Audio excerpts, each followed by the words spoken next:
नमस्कार, देवभूमि देख रहे हैं आप और आपके साथ मैं हूं अंशिका पाठक। उत्तराखंड विधानसभा चुनाव 2022 के लिए बीजेपी प्रत्याशियों की पहली लिस्ट जारी हो गई है। बीजेपी ने पहली लिस्ट में 59 उम्मीदवारों के नाम घोषित किए हैं। इनमें 6 सीटों पर महिला उम्मीदवारों को टिकट दिया गया है। मुख्यमंत्री पुष्कर सिंह धामी खटीमा से ही चुनाव लड़ेंगे। बीजेपी के प्रदेशाध्यक्ष मदन कौशिक हरिद्वार से प्रत्याशी होंगे। देखिए रिपोर्ट। उत्तराखंड में बीजेपी ने 70 में से 59 सीटों पर प्रत्याशियों के नाम घोषित कर दिए हैं। इनमें से 6 सीटों पर महिला उम्मीदवारों को टिकट दिया गया है। राज्य भर में 11 सीटें ऐसी हैं जहां पर बीजेपी प्रत्याशियों के नाम तय नहीं कर पाई है। ये अधिकतर सीटें वो हैं जहां पर बीजेपी के विधायक हैं और खराब परफॉर्मेंस के कारण पार्टी इन सीटों पर उम्मीदवार बदलना चाहती है। उम्मीद की जा रही है कि जल्द ही बीजेपी की दूसरी सूची पर भी अंतिम मोहर लग जाएगी। राज्य की जिन 59 सीटों पर टिकट तय कर नाम घोषित किए गए हैं, उनमें पुष्कर सिंह धामी को खटीमा, मदन कौशिक को हरिद्वार, धन सिंह रावत को श्रीनगर गढ़वाल, सतपाल महाराज को चौबट्टा खाल, सुबोध उनियाल को नरेंद्र नगर, विश्वंत सिंह चुफाल को डीडी हाट से टिकट दिया गया है और रेखा आर्य को सोमेश्वर, बंशीधर भगत को कालाडूंगी, गणेश जोशी को मसूरी, स्वामी यतीश्वरानंद को हरिद्वार ग्रामीण, अरविंद पांडे को गदरपुर से टिकट दिया गया है। मुन्ना सिंह चौहान को विकास नगर, भरत चौधरी को रुद्रप्रयाग, विनोद कंडारी को देवप्रयाग, राजेश शुक्ला को, महेश जीना को सल्ट, महेंद्र भट्ट को बद्रीनाथ सीट पर उम्मीदवार बनाया गया है। कांग्रेस छोड़कर बीजेपी में शामिल हुई सरिता आर्य को पार्टी ने नैनीताल से टिकट दिया है। सुरेश राठौर को हरिद्वार की ज्वालापुर सीट से टिकट मिला है और उमेश काऊ देहरादून की रायपुर सीट से चुनाव लड़ेंगे। तो कुंवर प्रणव चैंपियन की पत्नी रानी देवयानी सिंह को बीजेपी ने खानपुर से उम्मीदवार बनाया है। और विचार मंथन के बाद केंद्रीय चुनाव समिति ने उत्तराखंड के लिए, जिसे देवनगरी भी बोलते हैं, देवताओं की धरती भी बोलते हैं, उनके बारे में जिन नामों पे मोहर लगाई, उनके नाम की घोषणा आपके सामने मैं समझ में। उत्तराखंड के यशस्वी मुख्यमंत्री, ऊर्जावान और युवा नेतृत्व देने वाले, उत्तराखंड में लगातार उत्तराखंड के विकास की चिंता करने वाले, विकास करने वाले ऐसे श्री पुष्कर सिंह धामी जी, वह खटीमा से चुनाव लड़ेंगे। केंद्रीय चुनाव समिति ने उनके नाम पे मोहर लगाई है। जो प्रदेश अध्यक्ष है और वह पहले मंत्री भी थे उत्तराखंड सरकार में, मदन कौशिक जी, वह हरिद्वार से विधानसभा का चुनाव लड़ेंगे। श्री दुर्गेश्वर लाल को भारतीय जनता पार्टी ने अपना उम्मीदवार बनाया है। यमुनोत्री में श्री केदार सिंह रावत को पार्टी का उम्मीदवार बनाया है। रुद्रप्रयाग, रुड़की और ऋषिकेश विधानसभा सीट से बीजेपी ने एक बार फिर अपने पुराने विधायकों पर भरोसा जताया है, जबकि पौड़ी में नए प्रत्याशी राजकुमार पौड़ी को टिकट दिया गया है। टिकट मिलने के साथ ही सभी प्रत्याशी चुनाव प्रचार में जुट गए हैं। उनके समर्थकों में जबरदस्त उत्साह देखने को मिल रहा है।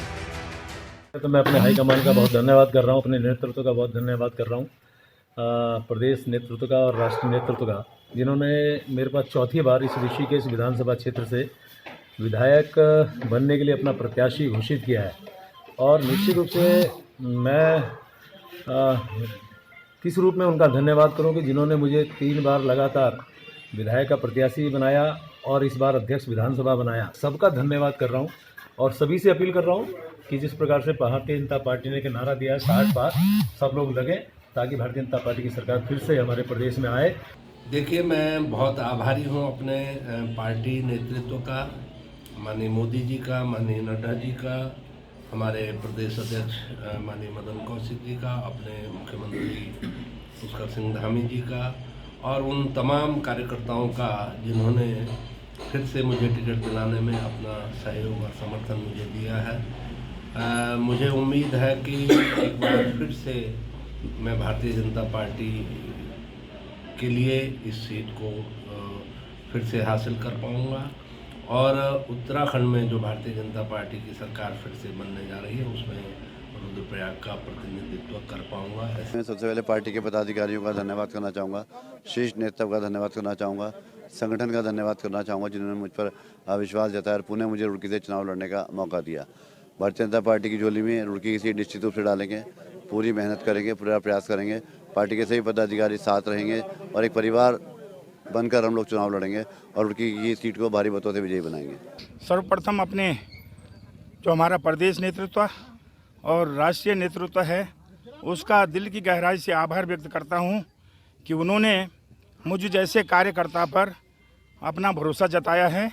तो निश्चित रूप से मैं भी जो है अपने हाईकमान का और प्रदेश नेतृत्व का जो है भरोसा टूटने नहीं दूंगा और अधिकतम वोटों के साथ में इस सीट को लाने का प्रयास करूंगा और इस सीट पर विजय हासिल करके मैं पार्टी का जो है विजय पताका जो है फहराने का प्रयास करूंगा। वहीं बीजेपी की सूची पर आम आदमी पार्टी सवाल खड़े कर रही है। आप प्रवक्ता नवीन प्रशाली का कहना है कि प्रत्याशी घोषित करने के मामले में आपने बीजेपी कांग्रेस दोनों से बाजी मार ली है।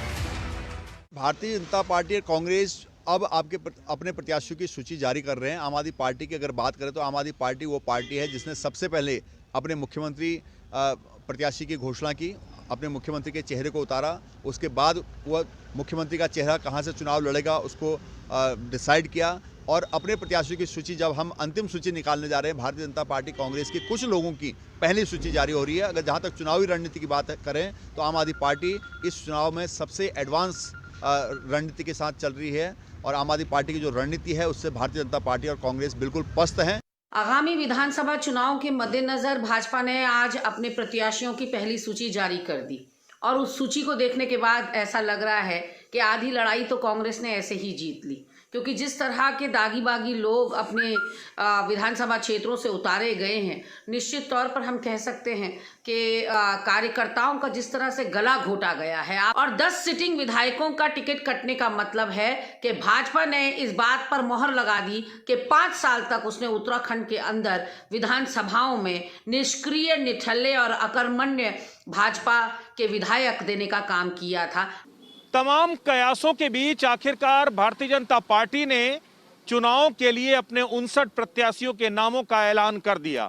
मुख्यमंत्री से लेकर सभी मंत्रियों को उन्हीं की पुरानी सीटों पर ही रिपीट किया गया है, लेकिन इसके साथ ही 10 विधायकों के टिकट भी काटे गए हैं। और सबसे बड़ी बात यह है कि त्रिवेंद्र सिंह रावत के चुनाव लड़ने से मना करने के बाद डोईवाला सीट पर अभी तक किसी प्रत्याशी के नाम का ऐलान नहीं हुआ। पार्टी से निकाले जाने के बाद हरक सिंह की सीट कोटद्वार से भी किसी प्रत्याशी के नाम का ऐलान नहीं हुआ है। इसके साथ ही प्रणव चैंपियन को भी अभी टिकट नहीं दिया गया है। हाँ, उनकी पत्नी को उनकी खानपुर की विधानसभा से प्रत्याशी बनाया गया है। ऐसे में अभी जिन 11 सीटों को लेकर के प्रत्याशियों के नामों का ऐलान किया जाना है, उसमें कयास लगाए जा रहे हैं कि शायद कुछ लोगों को इधर से उधर किया जा सकता है, लेकिन ज्यादातर लोगों को उन्हीं सीटों से प्रत्याशी बनाया गया है जहां से वो पिछली बार जीत कर आए थे। तो ऐसे में देखना ये होगा कि बीजेपी ने आक्रोश को कम करने के लिए जिस तरीके से प्रत्याशियों को रिपीट किया है, ये फार्मूला कितना कामयाब होता है। वीडियो जर्नलिस्ट राजन बड़ोला के साथ ब्रजेश श्रीवास्तव, न्यूज 1 इंडिया, देहरादून। तो हरिद्वार के ज्वालापुर विधानसभा में विधायक सुरेश राठौर को बीजेपी ने दूसरी बार प्रत्याशी बनाया है। टिकट की घोषणा होने के बाद कार्यकर्ताओं में भारी उत्साह देखने को मिला। तो वहीं प्रत्याशी बनने के बाद विधायक सुरेश राठौर ने न्यूज 1 इंडिया से क्या कुछ कहा, सुनिए।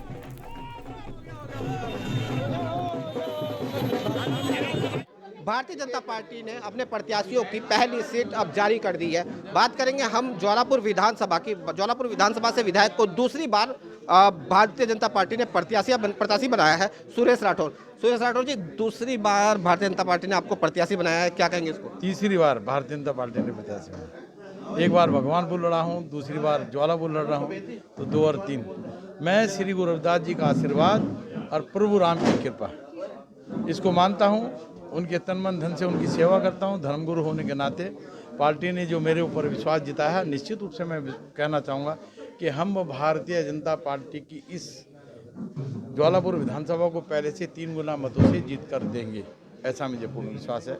कार्यकर्ता हमारे साथ हैं और हमने यहाँ पर तमाम विकास के आयाम खोले हैं। राजस्व गांव हमने बनाया, जेल से छूटे जो बंद पड़े थे कैदी उनको छुटाने का काम किया, सड़कें बनाने का काम किया, पुल बनाने का काम किया, स्टेडियम बनाने का काम किया, अटल आदर्श उत्कृष्ट विद्यालय बनाने का काम किया। ऐसे तमाम आयाम हमने खोले हैं जिसको जनता तरस रही थी, जनता को विकास के मार्ग पर लाकर खड़ा किया है। 72 साल के रिकॉर्ड को तोड़ने का काम किया है। पहली लड़ाई आपने आज जीती है, क्योंकि कहीं ना कहीं ये लड़ाई भी सबसे अहम थी, क्योंकि आपकी 5 साल के जो आपने 5 साल काम किए हैं, तो अब दूसरी लड़ाई अब 14 फरवरी को जो होने वाली है उसको लेकर कितने तैयार हैं?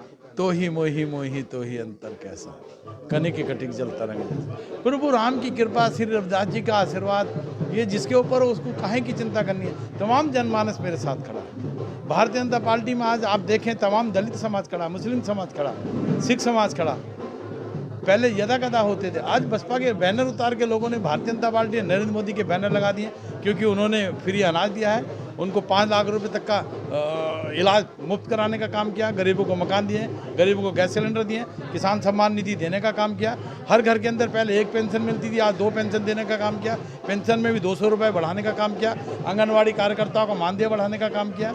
तो ये एक समूह को आगे प्रोत्साहित करने का काम किया। ये किसी और के बस की बात नहीं है, केवल इस बार का चुनाव थोड़ा कैड़ा होने वाला है, क्योंकि पिछली बार आपका नया चेहरा था, उस विधानसभा को लेकर फ्रेश था, लेकिन इस बार 5 साल आपने काम किया है, तो कहीं ना कहीं कुछ लोगों की नाराजगी भी होगी और कुछ लोगों के लिए अच्छाई भी होगी। लेकिन तो अब अब ये परीक्षा घड़ी है, इस परीक्षा की घड़ी में कितना खरा उतर पाएंगे? भारतीय जनता पार्टी के साथ तमाम दलित बोर्ड जुड़ा है, मुस्लिम बोर्ड जुड़ा है, भारतीय जनता पार्टी का कैडर बोर्ड आज भी उसके साथ है। तो हम कह सकते हैं निश्चित रूप से हमें कोई कठिनाई आने वाली नहीं है। अगर कोई नाराज है तो भारतीय जनता पार्टी का कार्यकर्ता उसके घर जाएंगे, उसको उठेंगे, मनाएंगे, अपने साथ लाकर खड़ा करेंगे।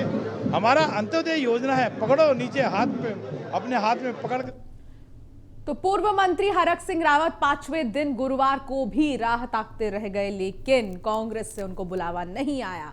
पूर्व मुख्यमंत्री हरीश रावत पार्टी में हरक सिंह की वापसी के विरोध के अपने रुख पर कायम हैं। हरक के 1 लाख बार माफी मांगने के बयान के बाद भी उनकी नाराजगी दूर नहीं हो पाई है। पार्टी हाईकमान ने अब इस मामले में सुलह समझौते का जिम्मा प्रदेश के नेताओं को ही दे दिया है। ऐसे में कांग्रेस में शामिल होने के लिए हरक को और 1-2 दिन का इंतजार करना पड़ सकता है। उनकी पैरोकारी में उतरे कांग्रेसी क्षत्रप वापसी के लिए सहमति बनाने के प्रयासों में जुटे हैं। उधर प्रदेश में कांग्रेस नेताओं को भी हरक सिंह की वापसी सुहा नहीं रही है। उन्होंने विरोध तेज कर दिया है। बीजेपी से बाहर का रास्ता दिखाए जाने के बाद पूर्व मंत्री हरक सिंह रावत की कांग्रेस में वापसी का मामला उलझ गया है। 2016 में कांग्रेस सरकार को गिराने के लिए सार्वजनिक रूप से माफी मांगने के बाद भी पार्टी ने अभी तक उनके लिए दरवाजे नहीं खोले हैं।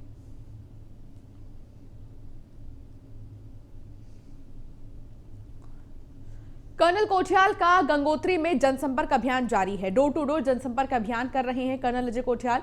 तेज बारिश और भयंकर ठंड में भी उनका जनसंपर्क अभियान चलता रहा।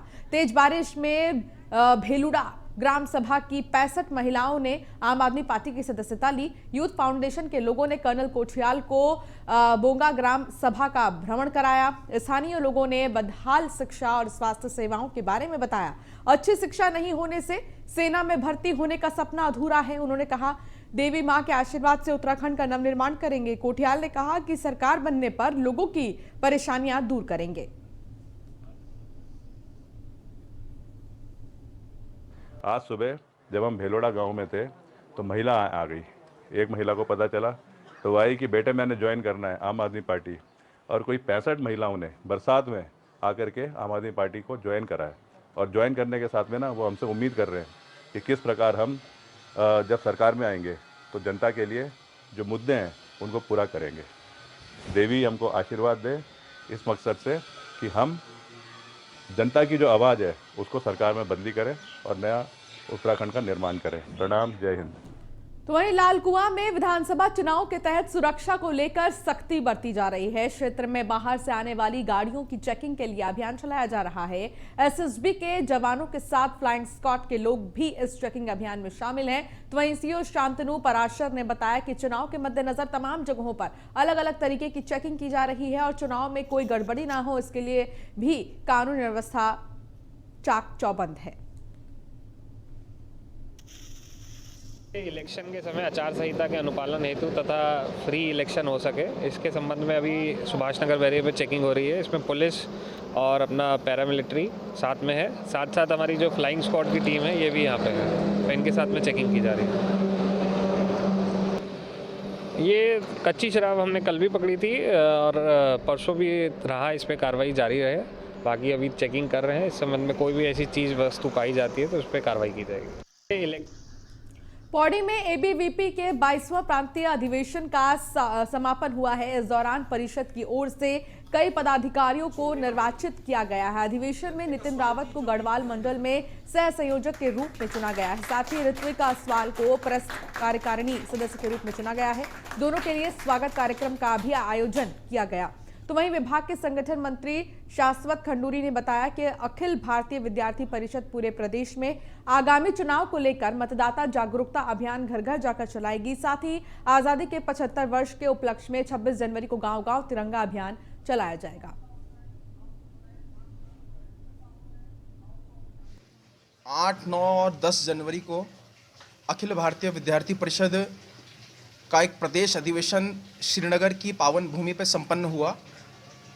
प्रदेश अधिवेशन में एक ऐतिहासिक निर्णय हुआ कि उत्तराखंड में पहली बार, हमारे प्रांत में, उत्तरांचल प्रांत में पहली बार एक महिला प्रदेश अध्यक्ष और महिला प्रदेश मंत्री नवनिर्वाचित हुई और अखिल भारतीय विद्यार्थी परिषद ने नारी सशक्तिकरण का एक उत्कृष्ट उदाहरण पूरे देश में पेश किया।